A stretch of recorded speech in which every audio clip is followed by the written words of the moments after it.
I'm Dr. Vani Sundarapandian, Medical Director of Jananam Fertility Center. இப்ப நாங்க ஒரு ரொம்ப இம்பார்ட்டன்ட் டாபிக் பத்தி பேச போறோம். எண்டோமெட்ரியோசிஸ் பத்தி கொஸ்டின் கேட்கறதுக்கு என்னோட எம்பரியாலஜிஸ்ட் அனுஷா என்னோட இருக்காங்க.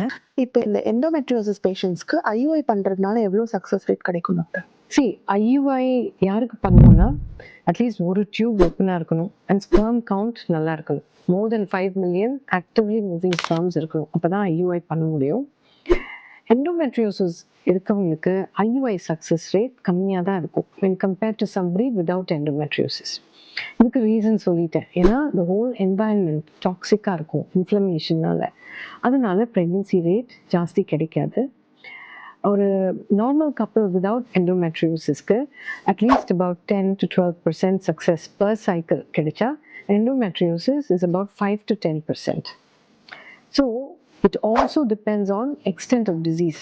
எவ்வளோ டிசீஸ் இருக்குது அதை பொறுத்து இருக்குது. மினிமல் டிசீஸஸில் மைல்ட் டிசீஸில் about 5 to 10% success. அதே grade stage 3, stage 4 diseaseல it's less than 5%. So it's not a very good technique.